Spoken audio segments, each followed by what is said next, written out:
अस्सलाम वालेकुम दोस्तों। मैं हूं आपका होस्ट शाहिद महमूद कैफ़े इक़्तिसाद की नई किस्त के साथ आप हाजिर हूँ। उम्मीद है आप सब खैरियत से होंगे। आज के प्रोग्राम का टाइटल है डारोनॉमिक्स। इसाक डार साहब हमारे वज़ीर ख़जाना, और इनके बारे में कुछ मैं कहना चाहता हूँ कि अभी चूँकि आप लोगों के सामने जो कुछ अनफोल्ड हो रहा है, कुछ हकीकतें वो जो सामने आ रही हैं कि ये कितने नाकाम है अपने काम में, जिस काम के लिए इनको वापस लाया गया, ख़ास तौर पे इनके मुकदमे ख़त्म करवाए गए कि जी मैशत को संभाले थे। He is been a complete disaster, but no surprise from my side. इनके आने से पहले ही मैंने एक पूरी ट्विटर थ्रेड लिख दी थी, जिसमें मैंने सबको बता दिया था कि ये जो बातें कर रहे हैं वो कर नहीं सकते, और वैसे ही बहुत ज़्यादा शोर मचा रहे हैं, लेकिन शोर मचाने का कोई फ़ायदा नहीं है। लेकिन लोग इनको बहुत बड़ा इकोनॉमिक एक्सपर्ट मानते हैं। ऐसी कोई बात नहीं, ही is not an economic expert, he is just an accountant. और ये है कि शरीफ ख़ानदान का उनका ज़रा काफ़ी फेवरेट है, तो और घर का बंदा है, तो इसलिए इसको ले आए। लेकिन ये प्रोग्राम फिर मैं इसलिए भी आपके सामने मैं करना चाहता था ताकि थोड़ा सा जो लोगों को अब अंदाज़ा हो रहा है कि यार ये बंदा जो है he is not up to what he was suppose to do. तो मैं इसकी थोड़ी सी आपको तारीफ बयान करना चाहता हूँ ताकि आपको अंदाज़ा हो जाए कि ये जो है he is not fit for the job. Sorry to say, लेकिन मैं आपको साफ साफ बात बता देता हूँ, फ्रॉडिया फ्रॉडिया। तो थोड़ी सी इसकी मैं तारीख भी बयान कर दूँ, थोड़ा सा मैं आपको डार्कोनॉमिक्स के बारे में भी बता दूँ। वो मैंने अपनी ट्विटर थ्रेड जो है वो इसमें शेयर की हुई है।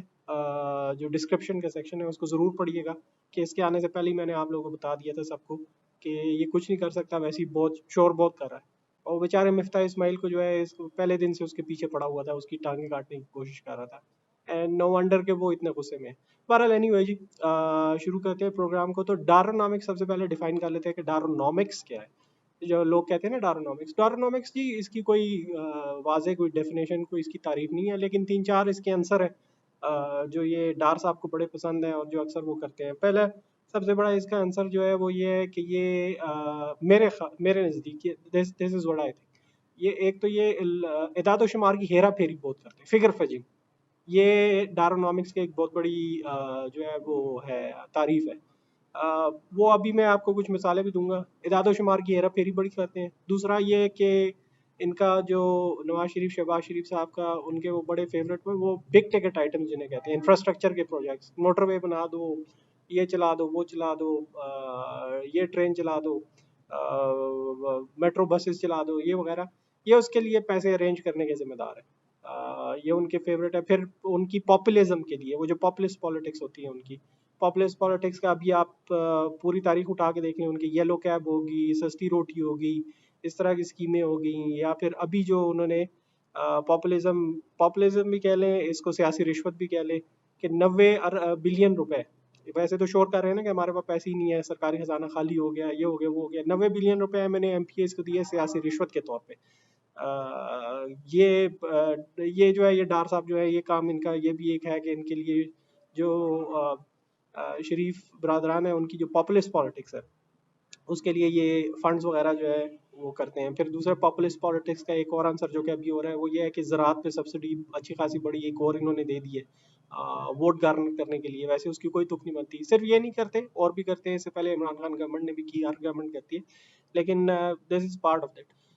तो और एक और इनका जो इनकी एक बड़ी सख्त किस्म की वो इन्फेचुएशन है, मतलब इनको एक रोग लगा हुआ है, जैसे ये कहेंगे इन्फेचुएशन को, कि जी रुपया जो है वो बस मजबूत होना चाहिए, स्ट्रांग होना चाहिए अगेंस्ट द डॉलर।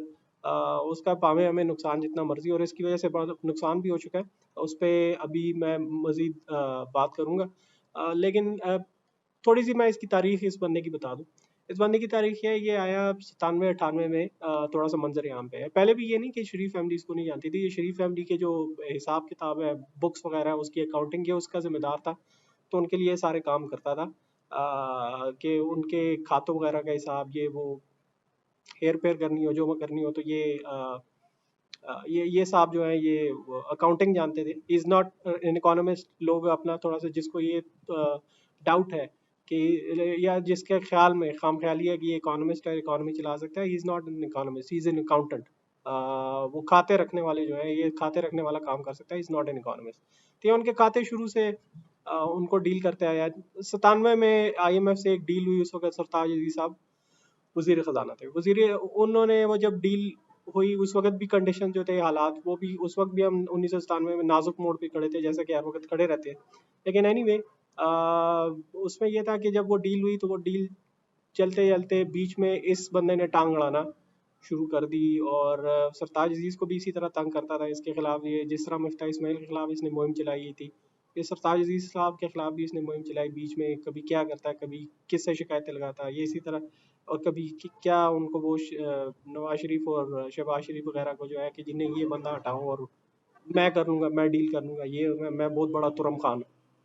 खैर एनीवे उसके बाद 1998 में हमने एटमी धमाके जब किए, तो फिर उस वक्त जो थे उसके सरताज अजीज़ के बाद सरताज अजीज़ साहब उन्होंने इस्तीफ़ा दे दिया। उसके बाद उनको रिप्लेस किया डॉक्टर हफीज़ पाशा ने, जो पाकिस्तान के एक बड़ा नाम है पाकिस्तान की इक़्तिसादियात में। ही इज़ जो जैसे पाकिस्तान के जैसे पाई के इकोनॉमिस्ट कहते हैं, वेल नोन इकोनॉमिस्ट, उनमें डॉक्टर हफीज़ पाशा एक हैं। तो he came as an economic adviser. उसके खिलाफ भी इस बंदे ने जो है उसको भी नहीं छोड़ा। कभी इधर से कोई बात, कभी कभी क्या कभी क्या। तो फिर खैर 1998 में जब हमने एटमी धमाके किया उस वक्त एक बड़ी सीरियस सिचुएशन आ गई। सीरियस सिचुएशन क्या थी? सीरियस सिचुएशन ये थी कि जैसे ही एटमी धमाके किए तो सारे मुल्क दुनिया से पाबंदियां हमें लग गई। तो उस वक्त ये साहब जो है इन्होंने जब चार्ज संभाला तो इन्होंने एक ऐसा काम किया जो कि अभी तक जिसका पाकिस्तान को नुकसान पहुंचा है। जिस तरह भुट्टो की नेशनलाइजेशन का अभी तक हम नुकसान उठा रहे हैं, जो उसने कौमियाए सारे इदारे और बड़े पैमाने पर उसने नेशनलाइजेशन की जुल्फ़िकार अली भुट्टो साहब ने। तो इसी तरह इस बंदे ने एक ऐसी हरकत की जो कि अभी तक पाकिस्तान को उसका वो जो इत्मीनान था पाकिस्तान पे इंटरनेशनल इन्वेस्टर्स का, वो अभी तक उस चीज़ को याद करते हैं। इसने ये किया कि फ़ौरन इसने डॉलर अकाउंट्स को फ्रीज कर दिया। डॉलर अकाउंट्स को फ्रीज करने का मकसद है जितने पाकिस्तान में लोगों के डॉलर पड़े हुए थे वो फ्रीज हो गए, वो बाहर नहीं जा सकते थे पाकिस्तान से। तो इन्वेस्टर्स के अच्छे खासे पैसे यहाँ पे जितने भी थे उन्होंने रखे हुए थे वो अचानक फ्रीज हो गए। ये वो एक कदम था, एक बेवकूफ़ाना कदम था। बेवकूफ़ाना कदम इसलिए था क्योंकि एटमी धमाके करने से पहले ही जो हमारे प्राइम मिनिस्टर थे उस वक्त नवाज शरीफ साहब, वो चाइना गए, सऊदी अरब गए। और ये उस वक्त की बुक्स में जो उस वक्त के सफारतकार हैं उन्होंने बुक्स में लिखा भी हुआ है, बहुत सी बुक्स में आ चुका है कि चाइना ने भी उनको कहा कि आप फाइनेंशियल एड की फिक्र ना करें, हम आपकी हेल्प करेंगे। फिर सऊदी अरब गए, सऊदी अरब ने यहाँ तक कि उनको कहा कि हम आपको तेल मुफ्त फराम करेंगे, not to worry. Saudi king ने इनको कहा कि जी नो इशू, और साथ ही उनको फैसिलिटी भी दी कि आप तेल ले ले, फिर बाद में पेमेंट करते रहें चूंकि आपको पेमेंट की प्रॉब्लम आएंगी। लेकिन फिर भी इस बंदे ने ये किया कि फॉरेन करेंसी अकाउंट जो थे डॉलर के उसको फ्रोज कर दिया, उसको बंद कर दिया। फिर बाद में अच्छा चले, एक दफ़ा आपने बंद कर दिया, ये आपने बेवकूफ़ाना स्टेप तो कर लिया। उसके बाद भी देखें कि साल, 1.5 साल, 2 साल बाद जब ये वापस होना शुरू हुए पैसे, तो उसमें भी इन्होंने एक टांग अड़ाई कि नहीं जी आप ऐसा करें कि एक चॉइस दे दी कि अगर आप पैसे फॉरेन इन्वेस्टर्स को जितने भी या जिसने डॉलर रखवाए थे, अगर आप पाकिस्तानी रुपयों में क्लेम करते हैं तो फिर जितना आपको मार्केट रेट मिल रहा है उससे ज़्यादा हम आपको पाकिस्तानी रुपए देंगे। उस पर शरह सूद भी इन्होंने एक रख ली। तो देखें जी ये इस हरकत के बाद इस किस्म की हरकत थी कि आज तक वो जो फॉरेन इन्वेस्टर है वो अभी तक इस चीज़ को याद करता है और वो कहता है कि यार हमारे साथ ये हरकत हुई। खैर उसके बाद इनकी गवर्नमेंट चली गई। जब 99 में परवेज़ मुशर्रफ का coup हुआ, 2009 में, फिर 2008 में ये फिर वजीर ख़जाना के तौर पर आए पीपल पार्टी के तौर में। लेकिन फिर जब पीपल पार्टी और मुस्लिम लीग नवाज की अनबन होगी तो he was there for only 3 और 4 मंथ्स आई थिंक, चले गए। उसके बाद ये 2013 में वजीर ख़जाना के तौर पे आए। सबसे इनका जो 2013 से 2018 का वक्त, और जिस पे ये अपना बड़ा क्रेडिट लेते हैं कि मैंने पता नहीं क्या क्या कारनामे कर दिए, और लोगों को कहते हैं कि जी अभी भी कुछ अरसे पहले कॉन्फ्रेंस में बैठे हुए थे, फजूल बातें किए जा रहे थे, आई वाज देयर, जिनका कोई सर और पैर नहीं था। तो उधर वैसे इनका क्लेम यही था कि जी देखिए 2018 13 से 18 से मैंने पाकिस्तान को कहाँ पहुंचा दिया था और अब की तरफ पहुंच गया, और ये और वो सब बकवास, ऐसी कोई बात नहीं। एनीवे जी जब 2009 में इनका वो नहीं बना, इन्होंने इस्तीफा दे दिया 3-4 महीने बाद ही। फिर 2013 से 18 तक ये वजीर खजाना रहे, और अब आपको पता है कि 3-4 महीने से वजीर खजाना बड़े शोर मचा के आए थे कि मैं देख लूंगा IMF को, मैं डॉलर को देख लूंगा, ये कर लूंगा वो कर लूंगा। कुछ भी नहीं कर सके, and he won't be able to do anything. चलते हैं जी वापस थोड़ा सा आपको तारीख में मैं ले जाऊँ। वो ये कि इन साहब ने एक हरकत ऐसी की कि IMF ने इनफैक्ट उन्होंने इसको ख़ास तौर पे गवर्नमेंट ऑफ पाकिस्तान को कह दिया कि ये बंदा जो है हम इसको आइंदा के लिए हमारे साथ मुज़ाकरात में नहीं बैठेगा। उन्होंने मतलब इसको इसको परसोना डी नॉन ग्राटा कर दिया IMF और if I remember correctly world bank वालों ने। वो करते ये थे कि इन्होंने वही एदाद शुमार की हेरा फेरी की और लोगों को ये बताने की कोशिश की, जिस तरह नंबर थे उससे ज़्यादा बेहतर बनाने, सूरत हाल बेहतर बनाने की कोशिश की। तो उन्होंने इस चीज़ पे उन्होंने बड़ा माइंड किया इस चीज़ को। उन्होंने कहा कि यार इस बंदे को आइंदा हमारे सामने ना लाइएगा मुज़ाकरात के लिए। उधर हेरा फेरी करते पकड़े गए। एक और मैं आपको मिसाल दूंगा कि ये दादो शुमार की हेरा फेरी कैसे करता है। ये उधर ही उस वक्त की बात है कि उस वक्त सऊदी ऑयल फंड की फैसिलिटी जो है, इसको इसने जो है खातों में एज अ ग्रांट शो कर दिया। एज अ ग्रांट शो किया तो वो फिर जो तजारती खसारा था वो तजारती सरप्लस में बदल गया। 300 मिलियन डॉलर का शायद उस वक्त 98 में कोई, या 99 में 98 99 में एक सरप्लस आया। वो भी इन्होंने ये थोड़ी बहुत हेरा फेरी की कि जी उसको grant as Saudi oil facility को एक्सटेंडेड ऑयल फैसिलिटी, या फिर वो जैसे कहते हैं ना डिफर्ड पेमेंट, के आप तेल अभी ले ले बाद में पेमेंट कर दें। तो उस पे इन्होंने जनाब अली उसको ग्रांट कर दिया ताकि ये इदाद शुमार में ज़्यादा है और हमारे इदाद शुमार अच्छे लगे। Not the first time. फिर इसके अलावा इदाद शुमार की हेरा फेरी बहुत ज़्यादा, ये 2013 से 18 में मिसाल मैं एक देता हूँ। फिर देखिए जी इदाद शुमार की हेरा फेरी जो है 2013 से 18 तक भी इसी तरह चलती रही। मैं आपको एक बड़ी वाज़ेह मिसाल दूँ, मिसालें तो बहुत सी है। एक तो ये है कि पाकिस्तान ब्यूरो ऑफ स्टेटिस्टिक्स वालों को बुला के वहाँ पे इनकी बड़ी बेइज्जती करते थे। वहाँ पे एक दफ़ा दो दफ़ा उन्होंने रिपोर्ट कर दिए थोड़े से ज़्यादा नंबर की जी, अफरात ज़र जो है वो ज़रा ज़्यादा है, इन्फ्लेशन ज़रा ज़्यादा है, तो इन्होंने उनको बुला के झिड़कियाँ पिलवाई। और ये इनका तरीका है कि ये लोगों को जो है हर पोस्ट पे फिर इन्होंने अपना बंदा बिठा दिया। This is one another characteristic of dollarnomics. ये हर इंपॉर्टेंट पोजीशन पे जो है अच्छी पोस्ट पे अपने बंदा बिठाते हैं। मिसाल 2013-18 में जहाँ से जो फाइनेंस के सेक्रेटरी रिटायर हुए उनको सीधा स्टेट बैंक का गवर्नर लगा दिया ताकि इनके काम वो सारे कर सकें। तो ये तो ये एक डॉलरनॉमिक्स का एक और कैरेक्टरिस्टिक है। अच्छा, वो इन्होंने फिर ये भी किया कि 2013-18 में कोई 4-5 दफ़ा इस अरसे में इन्होंने पब्लिक डेट की जो तारीफ है वो बदली। He changed the definition of public debt at least 3 or 4 times. And why would he do that? वो क्यों इस तरह करेंगे? वो इसलिए करेंगे क्योंकि इन्होंने अगेन दोबारा वही बात कि ये अदाद शुमार को ज़रा अच्छे तरीके से पेश करना है कि यार मैंने बड़ा कोई कारनामा किया है। तो जो वो ये कर्जा था जिसे हम कौमी कर्जा, पब्लिक डेट के, ये अवामी कर्जा जो है उसको इन्होंने उसके नंबर ज़रा हेरा फेरी करके 3-4 दफ़ा उसकी तारीफ इसलिए बदली कि ताकि वो कम नजर आए, जितना था उससे कम नजर आए। तो ये इनका यूजुअल काम है। ये हेरा फेरी जो है दादो शुमार की करते रहते हैं। अच्छा, अब बात आते हैं जी कि 2013-18 में ये कहते हैं कि मैंने बहुत बड़ा कारनामा किया और हमारी ग्रोथ रेट इतनी पहुंच गई। जी ग्रोथ रेट इतनी पहुंची थी, लेकिन उन्होंने ये नहीं बताया कि उन्होंने साथ साथ किया क्या और दरमियान में क्या चलता रहा। 2013-18 में तफसील में जाए बगैर 2013-18 में सी पैक का पहला फेज था। सी पैक के पहले फेज में चाइना से दबा के पैसा आ रहा था, अच्छा खासा बहुत ज़्यादा पैसा आया। और उसके अलावा बजटरी सपोर्ट भी आ रही थी हर जगह से, वर्ल्ड बैंक हो गया, IMF वगैरह सारों से पैसे आ रहे थे। तो इनके लिए बड़ी आसानी थी और इन्होंने वो पैसा तमाम जो है वो तबाह करने में कोई कसर नहीं छोड़ी। धड़ाधड़ बड़े बड़े प्रोजेक्ट शुरू किए जिनके अब वो नुकसान में जा रहे हैं। उनका कोई नहीं है। वो पब्लिक बड़े बड़े प्रोजेक्ट जिस तरह मिसाल के तौर पर मेट्रोज वगैरह, ये वो आप देख लें कि वो अभी जो है वो खसारे में है, वो कोई फ़ायदे में नहीं जा रहे। फिर इस तरह सी पैक के जितने भी ये पावर प्रोजेक्ट्स वगैरह लगाए गए, जितनी जल्दी में लगाए गए, ठीक है उन्होंने कि बिजली का वो नुकसान जो इतना था, वो जिस तरह पीपल पार्टी के दौर में लोड शेडिंग हो रही थी 13-13 14-14 और गांव वगैरह में 20-20 घंटे, वो ख़त्म तो कर दी। लेकिन उसके वो जिस तरीके से वो उनके मुआहदे किए गए उन प्रोजेक्ट्स के, तो अगर आपको याद हो IPPs के जो मुआहदे किए गए थे वो कुछ इसी तरह के उसमें वो जो कैपेसिटी पेमेंट्स है, अब वो अरबों रुपए की जो हर साल कैपेसिटी पेमेंट्स हम करते हैं वो इसीलिए करते हैं कि रुपए की बिजली इस्तेमाल बेशक ना हो लेकिन आपको पैसे फिर भी देने पड़ेंगे उन कैपेसिटी पेमेंट्स में। उसके वो बड़े बड़े बिजली घर लगाए गए, लेकिन ये सोचे बगैर कि इसका डिज़ाइन क्या होना चाहिए, टेक और पे होना चाहिए कि टेक एंड पे होना चाहिए। ये थोड़ा सा एक डिफरेंस है इसमें।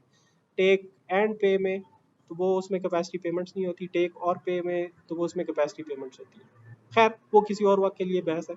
लेकिन फिर अच्छा जी जितने डॉलर आए और अच्छे खासे डॉलर आए, तो इन साहब को बस एक बड़ी सख्त लगा हुआ है कि जी पैसा जो है वो स्ट्रॉन्ग है। अगर उस वक्त के आप वीडियोस जाके देख लें, उस वक्त की आप न्यूज़ वगैरह उठा के देख लें, तो इन्होंने बस वो एक शौक रखा हुआ था कि 100 रुपए से डॉलर ऊपर ना जाए। इस शौक में अगेन मैं तकनीकी तफसीलात में नहीं जा रहा और ना ये वक्त है वो फिर किसी और वक्त। लेकिन मुख्तसर ये है कि अगर आपने डॉलर के रेट को बरकरार रखना है तो फिर स्टेट बैंक की तरफ से उतने ही डॉलर आपको मार्केट में फेंकने पड़ेंगे या देने पड़ेंगे, रसद उसकी बढ़ानी पड़ेगी सप्लाई, ताकि वो उसका रेट एक बरकरार रहे। तो इन साहब ने अपना इस शौक को पूरा करने के लिए कि रुपया जो है वो 100 रुपए या इसके डॉलर जो है वो 100 रुपए का हो, 101 रुपए का, इससे ज्यादा ना हो, 8-9 बिलियन डॉलर इन्होंने ज़ाया किए स्टेट बैंक की तरफ से, जहाँ पे इन्होंने अपना बंदा लगाया। वो 8-9 बिलियन डॉलर वो मार्केट को दिए कि जी ये लो। लेकिन ये है कि बस यहाँ पे एक्सचेंज रेट कंपनी सबको दबा के रखा हुआ कि 100 रुपए 101 रुपए से ऊपर ना जाए। नुकसान उसका क्या हुआ, अब ये, अब बेशक ये जो मर्जी कह ले कि जी मेरे दौर में तो ये देखें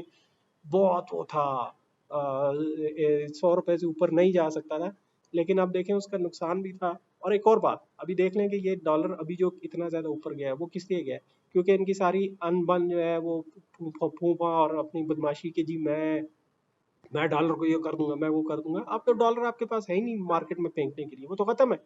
देर are no dollars to spend और to do an exchange rate fixing, अब तो वो खत्म है। तो अब उन्होंने फिर ये किया कि इन्होंने एक आर्टिफिशियल रेट इन्होंने 3-4 महीने से 5-6 महीने से जो बरकरार रखा होता है पाकिस्तान में, उसकी इतनी बड़ी एक गैर कानूनी ब्लैक मार्केट बन गई, जिसकी वजह से देखें आप रेमिटेंसेज वगैरह भी कम हो गए हैं। क्योंकि लोग अगर देखिए इतना बड़ा अगर फ़र्क आ रहा है कि आपको बैंक से जो पैसे मिल रहे हैं और हुंडी हवाला से पैसे मिल रहे हैं, तो लोग हुंडी हवाला से भिजवाएंगे। तो it was a foregone conclusion, लेकिन उन्होंने अब बस अपनी एक जिद बनाई हुई थी। खैर वो 100 रुपए वाली बात करते कि इन्होंने ये किया कि 8-9 बिलियन डॉलर इस तरह ज़ाया किए 100 रुपए रेट रखने पे। अब उसका नुकसान ये हुआ कि जब ये साहब यहाँ से चले गए, इन पे मुकदमे बने और ये भागे, और फिर वापस आके जिन्होंने बनाए थे उन्होंने हटा भी दिए। लोग ये समझते हैं, इनकी बातों को यकीन कर लेते हैं कि जी वो सियासत से हट गए, सियासत से नहीं हटे, वो सियासत उनका काम है। खैर एनीवे, तो आखिर में जाते जाते पाकिस्तान की तारीख का सबसे बड़ा तजारती खजाना छोड़ के गए। ये इन्होंने जो एक रेट मेंटेन करके रखा है कि 100 रुपए से ऊपर नहीं जाने दूंगा। होता ही है कि आपने एक मसनूई तौर पर रुपए को उभारा दिया हुआ है, अगर उसको उभारा है डॉलर के अगेंस्ट, डॉलर के मुकाबले में, तो उससे होता ही है कि जो हमारी इम्पोर्ट्स हैं वो सस्ती पड़ती हैं फिर हमें। तो जब सस्ती पड़ रही थी तो दुनिया जान की इम्पोर्ट्स पाकिस्तान में आ रही थी और कोई इशू नहीं था उस वक्त। डार साहब जो थे वो अगर ज़रूरत पड़ती तो अपने स्टेट बैंक के गवर्नर को फ़ोन करके कहते कि यार इतने डॉलर कर दो ताकि रेट ऊपर ना जाए। तो सस्ती इम्पोर्ट्स में फिर देखें, फिर ये हुआ कि आखिर में हमारा सबसे तारीख का सबसे बड़ा तजारती खजाना आया। उस वक्त कोई 27 के 30 बिल, अब मुझे याद नहीं है, शायद 27 बिलियन डॉलर था या 28 बिलियन डॉलर था। लेकिन कहने का मकसद ये है कि जब आप डॉलर को इस तरह या किसी करेंसी को मसनूई तौर पर उसका रेट या रुपए का रेट मसनूई तौर पर ऊपर रखने की कोशिश करते हैं, तो फिर उसमें फिर ये इशू बनता है कि आपकी जो एक्सपोर्ट्स होती हैं उसका मसला होता है, इम्पोर्ट्स जो होती हैं वो सस्ती पड़ जाती हैं। तो आखिर में तजारती खजाना बनता ही बनता है। और दूसरा ये है कि इन्होंने ये बड़े बड़े इंफ्रास्ट्रक्चर प्रोजेक्ट्स वगैरह बना बना के अपने 2013-18 में उसके बजटरी सपोर्ट आ रही थी, रोड्स पुल ब्रिजेज, हमारा पीएसडी भी यही होता है। तो जाहिर है ठीक है, वो तो आपके इक़्तिसादी तरक्की की शरह पहुँच गई 5-6% पे। लेकिन जो मैं अक्सर बात करता हूँ कि हमारा यहाँ पे मसला ये है कि इस तरह के इंफ्रास्ट्रक्चर प्रोजेक्ट बना बना के उस वो आखिर में हमें जो है हमें पड़ जाए, क्योंकि वो खुद को फाइनेंस नहीं कर सकते, वो खुद अपना खर्चा नहीं निकलवा सकते, तो हमारी जेब से ही फिर जाता है। तो देख लें फिर यही हो रहा है अभी। अब ये साहब आए हैं, देखें मिफ्ता इस्माइल ने, उसने बेचारे ने बड़ी मेहनत की पाकिस्तान को डिफॉल्ट से बचाने की, लेकिन ये पहले दिन से ये और वो मरियम नवाज जो है वो पहले दिन से इसके पीछे पड़े हुए थे, मिफ्ता के पीछे। It is so sad. अच्छा ये अब यहाँ पे आ गए तो इन्होंने वहाँ पे बैठे, मैं जी IMF को देख लूंगा, मैं ये कर लूंगा, मैं वो कर लूंगा, कुछ भी नहीं कर सकते। अब आपके सामने है, इज नथिंग। वो ऐसी खुशफहमी थी ये लोगों को, इसने शुरू से ये फुदू, sorry to use the word, लेकिन वो पंजाबी में वर्ड यूज करके ना कि फुदू लगाया हुआ, इसने फुदू लगाया कि मैं कोई बहुत बड़ा माहिर हूँ, मैं देख लूंगा IMF को, मैं आता हूँ, डॉलर देखना किधर पहुंच जाएगा, नीचे चला है 200 से, आते साथ ही रट लगाए जी डॉलर 200 से नीचे हो, 200 से। यार कैसे 200 से नीचे हो, ये किसी की ख्वाहिश पे तो नहीं होता। इधर आपको मार्केट पे देखना पड़ेगा कि तलब और रसद जो है वो क्या है, वो क्या कह रही है। तलब और रसद ये कह रही थी आपको कब से कि यार डॉलर का रेट अच्छा खासा ऊपर है, 230 235 होना चाहिए, फिर 250 तक चला गया। आप जो ये जिद लगाई है कि नहीं 200 से नीचे हो, कोई कैलकुलेशन नहीं, कोई कुछ पता नहीं है हिसाब किताब का कि किस तरह कैलकुलेट करते हैं, लेकिन बस एक वो अकाउंटेंट वाली जिद लगाई थी। तो अब ये देख ले कि मुल्क के साल में पहुंच गया। अब IMF वाले आए हैं, उनके गिट्टे पड़े हुए हैं, आखिर में इनको सबको अब समझ आ गया है कि यार अब साहब कह रहे हैं डार हाय हाय और इसने तबाह कर दिया। तो मेरे भाई अजीज़ों मोहतरमों, ये पहले से ही इसी तरह था। ये तो इसको फॉर्ट्यूटस सर्कमस्टांसेस मिल गए थे, खुशकिस्मती थी इसकी कि 2013-18 में इसके लिए हालात जो थे वो अच्छे थे, साजगार थे। मिसाल के तौर पे ये उस वक्त बॉन्ड्स जो थे अमेरिकन बॉन्ड जो थे या वेस्टर्न यूरोपियन यूनियन के, चूंकि उनके सेंट्रल बैंक जो थे वो शरह सूद जो थी उनकी बहुत ही कम थी, 1% से भी कम, तो उनके बॉन्ड कोई खरीद रहा नहीं था, उनकी ट्रेजरीज कोई नहीं खरीद रहा था। और पाकिस्तान ये साहब जो है, हालांकि ज़रूरत भी नहीं थी उस वक्त, पैसे पड़े हुए थे और हमारा कोई इतना बड़ा तैयार, इन्होंने जनाब अली यूरो बॉन्ड फ्लोट कर करके बेच के 8-9% पे एक तो हमारा कर्ज बढ़ाते गए, और वो पैसे कर्ज के सारे जो है इधर सेंट्रल बैंक में रखवा के वो जी मैंने कारनामा रिकॉर्ड $21 बिलियन के मैंने वो रिजर्व बना लिए। तो ये इस तरह के ये ड्रामेबाज है, ये ड्रामे करता रहता है, इसके ड्रामों पे ना चाहिए। कहने का मकसद ये है, मैंने आपको मुख्तसर सी ये जो इसकी तारीफ बताई, ये ड्रामेबाज है, ये ड्रामे बहुत करता है, इसके ड्रामों पे ना जाइए। ये इक्तिसादी माहिर नहीं है, ये जो है ये लफ्ज़ों की हेरा फेरी करता रहता है, ये तबाही है, ये फ्रॉड है, तो इसकी बातों में कभी नहीं जाइएगा। He needs to be kicked out, ये मैं कह रहा हूँ। आप मेरी ट्वीट को, थ्रेड को भी ज़रूर पढ़िएगा, जिसमें भी मैंने यही बातें की, उसमें तफसील से मैंने बता दिया है और पहले से बता दिया था कि ये जो बातें कर रहा है वो उसका कोई फ़ायदा नहीं है और उसकी क्या वजह। तो उम्मीद है कि आपको ये पसंद आया होगा। इंशाल्लाह ताला नेक्स्ट एपिसोड के साथ जल्दी हाजिर होऊंगा। तब तक आप सबको अल्लाह हाफ़िज़।